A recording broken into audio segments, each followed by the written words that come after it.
Hello good morning बच्चों, welcome back in एनआरएमएस classes. बेटा हमने आपको इस वीडियो में NCERT class 11th maths chapter number first start किया हुआ सेट्स, इसके एक्सरसाइज 1.3 से question number first and second इस वीडियो में कंप्लीट कराने जा रही हूँ। तो चलिए देखते हैं क्वेश्चन नंबर फर्स्ट में क्या बोल रहे हैं। यहाँ बोल रहे हैं बेटा make correct statements by filling in this symbols subset और subset not in the blank spaces. आपको ये स्टेटमेंट्स को करेक्ट करना है। इनमें ये सिंबल्स फिल करके, कौन से सिंबल्स फिल करने हैं, या तो सबसेट का सिंबल फिल करना है या सबसेट नोट का सिंबल फिल करना है ब्लैंक स्पेसेस के अंदर, जो भी आपको गिवन ब्लैंक स्पेसेस दिए गए हैं यहाँ पर। ठीक है जी, तो चलिए देखते हैं इसके फर्स्ट। बेटा पहले सबसे आपको समझना जरूरी है कि सबसेट का सिंबल या सबसेट नोट का सिंबल किस में आएगा। देखिए बेटा इसका फर्स्ट पार्ट देख लेते हैं। फर्स्ट पार्ट में क्या है, सेट ब्रैकेट का साइन है, ठीक है, उसमें एलिमेंट्स दिए हैं 2 3 4, स्पेस दिया हुआ है ब्लैंक स्पेस, उसके बाद दूसरा सेट दिया हुआ है जिसके अंदर एलिमेंट्स है 1 2 3 4 5। ठीक है जी, अब ये सेट जो है, इस सेट का सबसेट कब होगा और कब नहीं होगा। बेटा देखो, ये पहला सेट जो गिवन सेट है, ये दूसरे सेट का सबसेट हमें चेक करना है। अगर है तो यहाँ पर सबसेट का साइन आएगा, और अगर ये सेट दूसरे सेट का सबसेट नहीं है तो यहाँ पे सबसेट नोट का साइन आएगा। अब देखिए बेटा, यहाँ पर फर्स्ट पार्ट देख लेते हैं। फर्स्ट पार्ट के अंदर यहाँ पर हमें एक सेट ब्रैकेट दिया है, ठीक है, बीच में एक ब्लैंक स्पेस दिया है, और दूसरा सेट दिया है सेट ब्रैकेट के अंदर। इस सेट के अंदर एलिमेंट्स जो दिए हैं 2 3 4 दिए हैं, और इस सेट के अंदर जो एलिमेंट्स दिए हैं 1 2 3 4 5 दिए हैं। अब ये वाला सेट दूसरे सेट का सबसेट तब होगा बेटा जब इस सेट के अंदर जो एलिमेंट्स दिए हैं वो दूसरे सेट के एलिमेंट्स ऑब्जेक्ट हों। अगर इस सेट के अंदर जो एलिमेंट्स ऑब्जेक्ट दिए हैं उनमें से अगर एक भी एलिमेंट इस सेट का के अंदर नहीं होगा, ठीक है, तो ये सेट इस सेट का सबसेट नहीं होगा। अगर इस सेट के अंदर जो पहला सेट हमें दिया है, इसके अंदर जितने भी गिवन एलिमेंट्स या ऑब्जेक्ट्स हमें दिए हुए हैं वो हमारे दूसरे सेट के अंदर वही एलिमेंट्स और ऑब्जेक्ट होंगे, तो पहला सेट दूसरे सेट का सबसेट होगा। ठीक है जी, तो चेक कर लेते हैं। यहाँ पर जो पहला सेट है उसके अंदर एलिमेंट्स क्या दिए बेटा, 2 3 4 दिए हैं, 2 3 4, और यहाँ पर 1 2 3 4 5 दिए हैं। तो हमें चेक करना है। यहाँ पर देखो पहला एलिमेंट क्या है 2, क्या ये वाला एलिमेंट पहले सेट का एलिमेंट 2 दूसरे सेट में है? हाँ है। अब पहले सेट का एलिमेंट जो दूसरे नंबर का 3, क्या वो दूसरे सेट में है? हाँ है। अब पहले सेट का जो तीसरा एलिमेंट है 4, क्या वो दूसरे सेट में है? हाँ है। क्योंकि पहले सेट के अंदर जो भी हमें एलिमेंट ऑब्जेक्ट दिए थे वो हमारे दूसरे सेट के अंदर है, ठीक है, इसलिए पहला सेट हमारा दूसरे सेट का यहाँ पर सबसेट होगा। ठीक है जी, इसी तरीके से इसका सेकंड पार्ट करते हैं। सेकंड पार्ट के अंदर हमें एलिमेंट क्या दिए हैं, यहाँ पे भी हमें 2 सेट दिए हैं। पहले सेट के अंदर हमें एलिमेंट ऑब्जेक्ट दिए हैं ABC, दूसरे सेट के अंदर हमें एलिमेंट ऑब्जेक्ट दिए हैं BCD। अब हमें चेक करना है, देखिए A जो एलिमेंट है, जो पहला एलिमेंट है, क्या दूसरे सेट का एलिमेंट है? A जो इसका पहला एलिमेंट है क्या दूसरे सेट में है? नहीं है। तो क्योंकि पहला एलिमेंट ही हमारा दूसरे सेट का एलिमेंट नहीं है, तो बाकी हमें चेक करने की जरूरत ही नहीं है। तो इसका मतलब ये वाला जो सेट है ये दूसरे गिवन सेट का सबसेट नहीं होगा, नोट सबसेट। ठीक है, अब उसके बाद थर्ड पार्ट में मूव करते हैं।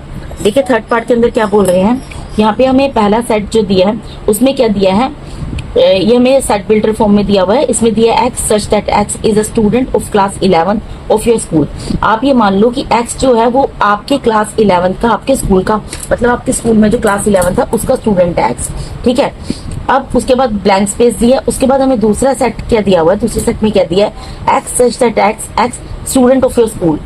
ये आपके स्कूल का स्टूडेंट है, x जो है वो आपके स्कूल का स्टूडेंट है। अब एक बात बताओ, स्कूल बड़ा होता है या क्लास 11 बड़ी होती है? देखो कोई भी स्कूल होता है उसके अंदर सारी क्लासेस आती हैं, फर्स्ट से अब ये जैसे स्कूल है इसके अंदर 12 तक की क्लासेस हैं, ठीक है।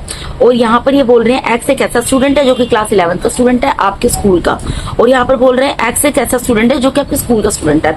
तो ऑब्वियसली अगर स्कूल का स्टूडेंट है तो स्कूल के अंदर ही तो क्लास 11 आती है ना, स्कूल के अंदर ही क्लास 11 आती है। सपोज करो ये मैंने स्कूल बना दिया, ठीक है, ये मेरा पूरा स्कूल है, और जो एक्स है ना वो इसके अंदर आ रहा है, एक्स एक स्टूडेंट है जिसके अंदर आ रहा है, और यहाँ पर कहीं पे क्लास 11 है और इसके अंदर एक्स है, इसके अंदर भी एक्स है। तो आप बताओ ये जो पूरा स्कूल है, एक्स जो है ये स्कूल है, ठीक है, और इस स्कूल के अंदर ही तो क्लास 11 आएगी ना, क्योंकि इसका मतलब क्या निकलता है, इसका मतलब ये निकलता है कि ये जो एलिमेंट है जो क्लास 11 का स्टूडेंट है एक्स, वो इस स्कूल का स्टूडेंट है, और ये स्कूल के अंदर ही क्लास 11 आती है, क्योंकि स्कूल के अंदर ही क्लास 11 आती है, इसलिए जो हमारा पहला सेट दिया है वो हमारे दूसरे सेट का सबसेट होगा। ठीक है, उसके बाद मूव करते हैं फोर्थ पार्ट पर। अब फोर्थ पार्ट के अंदर बेटा जो हमें यहाँ पर दिया हुआ है पहला सेट, उसमें क्या बोल रहे हैं, x such that x is a circle in the plane. X कोई जो है एक सर्कल है, प्लेन के अंदर सर्कल बना दिया ये है। अब उसके बाद ब्लैंक स्पेस दिया, उसके बाद अब जो दूसरा हमें सेट दिया है उसमें क्या बोल रहे हैं, x such that x is a circle, ये सर्कल लिखा हुआ है बेटा, ठीक है, circle in the same plane with radius 1 unit. अब यहाँ पर ये बोल रहे हैं एक्स जो है वो कोई सर्कल है, ठीक है, सर्कल है जिसका रेडियस जो है यहाँ पर 1 है, 1 मीटर है, ठीक है जी। अब यहाँ पर तो हमें, लेकिन क्योंकि बेटा देखो पहले हम यहाँ पर बोला था कि एक्स एक सर्कल है प्लेन में, कोई एक प्लेन है उसके अंदर एक्स एक सर्कल है, लेकिन दूसरे के अंदर हमें क्या कंडीशन बोलती है, दूसरा जो हमें सेट दिया उसमें बोल दिया कि एक्स एक सर्कल तो है लेकिन ऐसा सर्कल है जिसका रेडियस यहाँ पर 1 मीटर है, 1 यूनिट है, सॉरी यहाँ पे मैंने मीटर लिख दिया, 1 यूनिट है, ठीक है। अब बेटा देखो ये जो सर्कल बोल रहा है इसका तो यूनिट कुछ भी हो सकती है, 1 भी हो सकती है, 2 भी हो सकती है, 3 भी हो सकती है, ठीक है। ये सर्कल इतना भी हो सकता है प्लेन में, इतना भी हो सकता है, इतना भी हो सकता है इतना हो या हो सकता है इतना बड़ा हो, ठीक है। तो अब अगर ये 1 यूनिट का होगा तो इसके अंदर आएगा, तो इसका सबसेट होगा, लेकिन अगर 1 यूनिट से बड़ा हो गया तो हमें ये तो नहीं बताया ना कि कितना बड़ा है कितना छोटा है, क्योंकि यहाँ पर इसका हमें प्रॉपर मेजरमेंट नहीं दिया और इसका मेजरमेंट दिया हुआ है, तो इसलिए ये जो है दूसरे वाला जो हमें सेट दिया उससे बड़ा भी हो सकता है। इसलिए इस कंडीशन में जो ये x such that x is a circle in the plane जो है वो x such that x is a circle in the same plane with radius 1 unit का सबसेट नहीं होगा, ठीक है, नहीं होगा। उसके बाद मूव करते हैं फिफ्थ पार्ट में। फिफ्थ पार्ट में क्या बोल रहे हैं बेटा, x such that x is a triangle in the plane. अब एक्स कोई ट्रायंगल है प्लेन में, ये ट्रायंगल बना दिया ये है, ठीक है। उसके बाद आगे क्या बोल रहे हैं, x such that x is a rectangle in the plane, और यहाँ पर एक्स जो है वो एक रेक्टेंगल है प्लेन में। अब बेटा हमें सबको पता है कि ट्रायंगल में 3 साइड्स होती हैं, रेक्टेंगल में 4 साइड्स होती हैं, इन दोनों का कोई मैच ही नहीं है, दोनों अलग अलग टाइप की फिगर्स हैं, ठीक है। तो क्योंकि इन दोनों का मैच नहीं है, ट्रायंगल कभी रेक्टेंगल नहीं हो सकता, रेक्टेंगल कभी ट्रायंगल नहीं हो सकता, ऑब्वियसली ट्रायंगल किसी भी तरीके का होगा लेकिन वो रेक्टेंगल तो नहीं हो सकता ना। तो इस वजह से ये जो पहला हमारा सेट दिया है ये दूसरे सेट का सबसेट नहीं होगा, नॉट सबसेट का सिंबल आ जाएगा, ठीक है जी। उसके बाद मूव करते हैं इसके 6 पार्ट के ऊपर। अब 6 पार्ट में क्या बोल रहे हैं बेटा, x such that x is an equilateral triangle in the plane. अब एक्स जो है वो इक्विलैटरल ट्रायंगल है प्लेन में। इक्विलैटरल ट्रायंगल आपको पता है जिसकी सारी साइड इक्वल्स होती हैं, वो वाला ट्रायंगल होता है, ठीक है। और यहाँ पर उस ब्लैंक स्पेस के बाद क्या बोल रहे हैं, दूसरा सेट जो दिया, x such that x is a triangle in the same plane. ये कोई एक ट्रायंगल है सेम प्लेन में, ठीक है। यहाँ पर इक्विलैटरल ट्रायंगल बोल दिया, यहाँ पर ट्रायंगल बोल दिया। अब ट्रायंगल जो आ गया, ट्रायंगल के अंदर तो सब तरीके के ट्रायंगल आ जाएंगे, ट्रायंगल के अंदर आइसोसेलेस ट्रायंगल भी आ जाएगा, इक्विलैटरल ट्रायंगल भी आ जाएगा, ठीक है जी। राइट एंगल ट्रायंगल होता है वो भी आ जाता है, तो मतलब जितने भी तरीके के ट्रायंगल हैं ट्रायंगल के अंदर तो सब आ जाएंगे। तो यानी कि इक्विलैटरल ट्रायंगल तो भी ट्रायंगल के अंडर आएगा, क्योंकि यहाँ पर इक्विलैटरल ट्रायंगल ट्रायंगल के अंडर आएगा, इसलिए ये जो पहला हमें सेट दिया है दूसरे सेट का सबसेट होगा, ठीक है जी। उसके बाद 7th पार्ट जो कि लास्ट पार्ट है फर्स्ट क्वेश्चन का देख लेते हैं। इसमें क्या बोल रहे हैं, पहला सेट दिया है x such that x is N even natural number. X जो है एक इवन नेचुरल नंबर है। अब इवन नेचुरल नंबर का अगर हम सेट बनाएं कौन से होते हैं बेटा, देखो 2 होते हैं, 4, 6, 8, 10, 12, ठीक है, इस तरीके से इंफिनिटी तक चलते जाएंगे। अब और दूसरा क्या बोल रहे हैं पर x such that x is N integer, ये इंटीजर होगा। अब इंटीजर में क्या होता है, इंटीजर में यहाँ पर बीच में 0 आ जाता है, इधर सारे माइनस के नंबर आ जाते हैं आपके, ठीक है, और इधर सारे पॉजिटिव आ जाते हैं, ठीक है। ये भी इधर इंफिनिटी तक जाएंगे, ये भी इधर इंफिनिटी तक जाएंगे।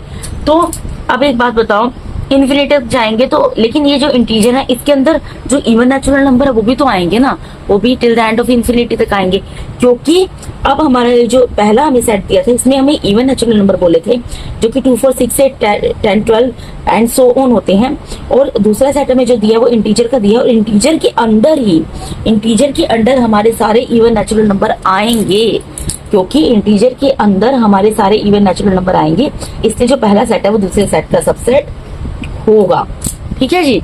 हमें चेक करना होता है ना, जो पहला सेट है मतलब उसके जो भी एलिमेंट्स है ऑब्जेक्ट है वो दूसरे सेट के एलिमेंट्स से ऑब्जेक्ट होने चाहिए। तो यहाँ पर ये जितने भी एलिमेंट्स ऑब्जेक्ट हैं ये हमारे दूसरे सेट के एलिमेंट्स ऑब्जेक्ट होंगे, क्योंकि पहले सेट में गिवन एलिमेंट्स ऑब्जेक्ट दूसरे सेट के एलिमेंट्स ऑब्जेक्ट हैं, इसलिए पहला सेट दूसरे सेट का सबसेट होगा, ठीक है जी। इसके साथ ही फर्स्ट क्वेश्चन कंप्लीट होता है। मूव करते हैं इसके सेकंड क्वेश्चन के ऊपर। अब सेकंड क्वेश्चन के अंदर हमें क्या दिया बेटा, यहाँ बोल रहे हैं examine whether the following statements are true या और फॉल्स। हमें ये बताना है कि ये जो स्टेटमेंट्स दिए हैं ये सही हैं या गलत हैं, अब इसके अंदर भी सबसेट और नॉट सबसेट का साइन लगाया हुआ है। ठीक है जी, पहले क्वेश्चन में क्या था कि आपको स्टेटमेंट दी थी, आपको सबसेट या नॉट सबसेट का साइन उसमें लगाना था। यहाँ पर क्या है कि हमें जो भी सेट्स हैं वो दिए हुए हैं और उनके बीच में साइन दिया हुआ है सबसेट या नॉट सबसेट का, हमें बताना है कि ये सही है या गलत है। ठीक है जी, तो यहाँ पर देखो पहला सेट हमें दिया है, उसमें एलिमेंट्स दिए हैं ए और बी और नॉट सबसेट का साइन दिया है, और दूसरा सेट दिया है जिसमें एलिमेंट दिया है बी सी ए। तो हमें बताना है कि ये स्टेटमेंट सही है या गलत है। देखो बेटा, इसके लिए हमें क्या चेक करना पड़ेगा कि पहले सेट के जो पहला सेट जो है उसमें जो एलिमेंट्स ऑब्जेक्ट आ रहे हैं वो दूसरे सेट के अंदर है या नहीं है। अगर पहले सेट के अंदर आने वाले एलिमेंट्स ऑब्जेक्ट दूसरे सेट के एलिमेंट्स ऑब्जेक्ट होंगे तो पहला सेट दूसरे सेट का सबसेट होगा, और अगर पहले सेट के अंदर आने वाले एलिमेंट्स ऑब्जेक्ट हमारे दूसरे सेट के एलिमेंट्स ऑब्जेक्ट नहीं होंगे तो पहला सेट दूसरे सेट का सबसेट नहीं होगा। ठीक है जी, तो यहाँ पर पहले सेट में पहला एलिमेंट क्या है ए, क्या है दूसरे सेट में है, हाँ है। पहले सेट का दूसरा एलिमेंट क्या है बी, क्या वो दूसरे सेट में हाँ है। तो यानी कि ये जो हमें यहाँ पर दे दिया गया है कि ये सबसेट नहीं है, ये गलत दिया है, तो हम यहाँ पर फॉल्स लिख देंगे। ये फॉल्स स्टेटमेंट है क्योंकि यहाँ पर पहला सेट दूसरे सेट का सबसेट है। क्यों है? क्योंकि पहले सेट के अंदर आने वाले जो एलिमेंट्स है वो दूसरे सेट में आ रहे हैं, इसलिए पहला सेट दूसरे सेट का सबसेट है। ठीक है, अब मूव करते हैं इसके सेकंड पार्ट के ऊपर। अब दूसरे पार्ट में क्या बोल रहे हैं बेटा, यहाँ पर पहला सेट दिया है जिसके एलिमेंट दिए ए और ई, बोल रहे हैं ये सबसेट है। दूसरा सेट क्या दिया है, x such that x is a vowel in the English alphabet. X जो है कोई वोवल है इंग्लिश अल्फाबेट में। इंग्लिश अल्फाबेट के वोवल्स कौन से होते हैं बेटा, ए ई आई ओ यू। ठीक है, ये हमें सेट बिल्डर फॉर्म में दिया था, पहले हम इसको रोस्टर फॉर्म में कन्वर्ट करेंगे तभी तो हम कंपेयर कर पाएंगे ना। तो मैंने इसको सेट बिल्डर फॉर्म से रोस्टर फॉर्म में कन्वर्ट कर दिया। अब मैं इसको चेक करूंगी, यहाँ पर क्या है ए ई दिए हैं, पहले सेट के एलिमेंट दिए ए ई, दूसरे सेट के एलिमेंट दिए ए ई आई ओ यू। ठीक है, अब देखो पहले सेट का जो एलिमेंट है ए, क्या वो दूसरे सेट में है? पहले सेट का दूसरा एलिमेंट जो ई है, क्या वो दूसरे सेट में है? तो यानी कि पहला सेट दूसरे सेट का सबसेट है, ये हमें सही दिया हुआ है। तो यहाँ पर मैं लिख दूंगी ट्रू, ये हमें सही दिया हुआ है। मैंने आपको एलिमेंट्स यहाँ पर लिखकर दिखा दिए हैं दूसरे सेट के। ठीक है, उसके बाद मूव करते हैं इसके थर्ड पार्ट के ऊपर। थर्ड पार्ट में क्या बोल रहे हैं बेटा, यहाँ पर पहला सेट दिया जिसके एलिमेंट्स दिए 1 2 3, ये सबसेट है। दूसरा सेट दिया उसके एलिमेंट्स हैं 1 3 5। ठीक है, तो ये क्या सही है? अगर सही है तो बता दो, नहीं है तो तब भी बता दो, गलत है तो। ठीक है, तो पहला सेट है उसके एलिमेंट क्या है 1 2 3। तो चेक करेंगे 1 बाय 1 कि पहले सेट के जितने भी एलिमेंट्स ऑब्जेक्ट हैं वो दूसरे सेट के एलिमेंट्स ऑब्जेक्ट हैं या नहीं है। तो पहले सेट का पहला एलिमेंट 1 है, वो दूसरे सेट में है, हाँ है। पहले सेट का दूसरा एलिमेंट 2 है, क्या वो दूसरे सेट में है? नहीं है। तो क्योंकि पहले सेट का दूसरा एलिमेंट ही हमारा दूसरे सेट का एलिमेंट या ऑब्जेक्ट नहीं है, इसलिए ये सबसेट नहीं होगा। ये स्टेटमेंट हमारी फॉल्स है। ठीक है जी, यहाँ पर लिखकर भी दिखा सकते हैं कि 1 जो है वो हमारा बिलोंग कर रहा है ये सेट जो दूसरा दिया है, लेकिन बट यहाँ पर मैं लिख सकती हूँ 2 not belongs to this set. ठीक है, क्योंकि 2 जो है वो इस सेट से बिलोंग नहीं करता, 1 बिलोंग करता है। ठीक है, इसलिए स्टेटमेंट हमारी फॉल्स हो गई। ठीक है जी, फोर्थ पार्ट में सेट दिए हुए हैं 2। ठीक है, पहला सेट जो उसका एलिमेंट दिया है ए, और दूसरा सेट जो है उसके एलिमेंट दिए हैं ए बी सी। अब आपको बताना है ये जो सेट है क्या ये सबसेट है इस सेट का। तो सबसेट कब होगा, जब इसके एलिमेंट इसमें आते होंगे दूसरे सेट में। जो पहला सेट है उसका एलिमेंट दूसरे सेट का एलिमेंट होगा। तो पहले सेट में एलिमेंट एक ही दिया ए, क्या ये दूसरे सेट में है? क्योंकि पहले सेट का एलिमेंट दूसरे सेट में आ रहा है, इसलिए ये पहला जो सेट है वो दूसरे सेट का सबसेट है। तो ये स्टेटमेंट हमारी ट्रू है। अब देखिए बेटा इस पार्ट के अंदर क्या है, हमें 2 सेट दिए हुए हैं। ठीक है जी, पहला सेट जो दिया है उसमें ए लिखा हुआ है, दूसरे सेट के अंदर एबीसी लिखा हुआ है। अब यहाँ पर जो साइन आ रहा है ये सबसेट का नहीं आ रहा है, बिलोंग्स का आ रहा है। पहली बात तो आपको ध्यान रखनी है कि कभी भी कोई भी सेट दूसरे सेट से बिलोंग नहीं करता, ये हमेशा फॉल्स होगा। ठीक है, क्यों होगा इसका रीजन आपको बता देती हूँ। क्योंकि पहला, इसको आप इस तरीके से समझ सकते हो। सपोज करो यहाँ पर अगर मैं यहाँ पर ये लिख देती कि ए जो है, ठीक है, वो बिलोंग करता है सेट से जिसके एलिमेंट्स हैं ए बी सी। ठीक है, तो ये ट्रू हो जाता। क्यों ट्रू हो जाता बेटा, क्योंकि यहाँ पर जो ए है, ए है ये एक एलिमेंट होता। ये क्या होता, एक एलिमेंट होता। और यहाँ पर भी जो ए है वो इस सेट का क्या है, एलिमेंट या ऑब्जेक्ट है। ठीक है, तो इस कंडीशन में तो ये दोनों क्योंकि एलिमेंट होते हैं, इसलिए ये पहला जो एलिमेंट है ये दूसरे सेट से बिलोंग करता, ठीक है, क्योंकि दूसरे सेट में भी सेम एलिमेंट दिया हुआ है। लेकिन क्योंकि यहाँ पर ये सेट ब्रैकेट का साइन है, ये सेट दिया हुआ है, ठीक है, तो यहाँ पर क्या है, यहाँ पर बेटा ए तो एक सेट दिया हुआ है, ठीक है, लेकिन यहाँ पर ए क्या है, एक एलिमेंट दिया है। तो ये आपको हमेशा ध्यान रखना है कि कभी भी एक सेट जो होता है वो दूसरे सेट का से बिलोंग नहीं करता है। वो कब बिलोंग करता है, अगर यहाँ पर कोई एलिमेंट दिया हो और वो दूसरे सेट के अंदर आ रहा हो, तब ये बिलोंग करेगा, ठीक है। तो इसलिए स्टेटमेंट जो है हमारी यहाँ पर फॉल्स हो जाती है। अब मूव करते हैं इसके नेक्स्ट पार्ट पर। अब यहाँ पर क्या बोल रहे हैं बेटा, x such that x is an even natural number less than 6। यहाँ पर x जो है वो एक इवन नेचुरल नंबर है जो कि लेस देन 6 है। इवन नेचुरल नंबर, देखो नेचुरल नंबर आपको पता है हमारे 1 से स्टार्ट होते हैं, 1 2 3 4 5, ठीक है। लेकिन इवन नेचुरल अगर मैं तो इवन नेचुरल कौन से होंगे, जो 6 से छोटे होंगे, 2 होगा और 4 होगा, यही तो नंबर होंगे, ठीक है। यानी x यहाँ पर क्या है, 2 और 4 है। x यहाँ पर जो है वो क्या है, 2 और 4 है। फिर उसके बाद सबसेट है क्या ये, x such that x is a natural number which divides 36। x यहाँ पर एक ऐसा नेचुरल नंबर है जो कि 36 को डिवाइड करता है। 36 किस किस से डिवाइड होता है, देखो 36 एक तो डिवाइड होता है 1 से, 2 से, 3 से, 4 से, 6 से, ठीक है। फिर 9 से डिवाइड हो जाएगा, 12 से डिवाइड हो जाएगा, 18 से डिवाइड हो जाएगा, 36 से डिवाइड हो जाएगा। इन सब से 36, इन सब एलिमेंट से डिवाइड हो जाएगा 36, ठीक है। तो ये हमारा जो है ये सेट बिल्डर फॉर्म में था, मैंने दोनों को रोस्टर फॉर्म में कन्वर्ट कर दिया। आप इसको आप कंपेयर करके इजीली बता सकती हैं कि पहला सेट जो है दूसरे सेट का सबसेट होगा कि नहीं होगा। अगर पहले सेट के अंडर जो एलिमेंट्स ऑब्जेक्ट आ रहे हैं, अगर वो दूसरे सेट के अंदर आ रहे हैं वो एलिमेंट्स ऑब्जेक्ट, तो पहला सेट दूसरे सेट का सबसेट होगा, अदरवाइज नहीं होगा। तो इसके एलिमेंट क्या है, 2 क्या, पहला एलिमेंट 2 है जो पहले सेट का, वो क्या इस सेट के अंदर आ रहा है, हाँ आ रहा है। पहले सेट का दूसरा एलिमेंट 4 क्या है, जो दूसरा सेट है उसका एलिमेंट है, हाँ है। तो क्योंकि यहाँ पर पहले सेट के एलिमेंट जो है वो दूसरे सेट के एलिमेंट ऑब्जेक्ट है, इसलिए ये स्टेटमेंट हमारी ट्रू होगी, ठीक है। तो इसके साथ ही बेटा मैंने यहाँ पर आपको NCERT class 11 maths chapter number 1 sets इसके एक्सरसाइज 1.3 से क्वेश्चन नंबर 1 एंड 2 पूरा कंप्लीट करा दिया बेटा। अगर आप मेरे चैनल पे नए हैं, पुराने भी हैं, और अगर आप लोगों को मेरा टीचिंग मेथड अच्छा लगता है तो मेरे चैनल को सब्सक्राइब कीजिए, अपने फ्रेंड्स, अपने DI1, अपने रिलेटिव्स के साथ वीडियोस को शेयर कीजिए, ठीक है जी। And thank you so much for watching my videos बेटा। God bless all of you. Thank you so much once again.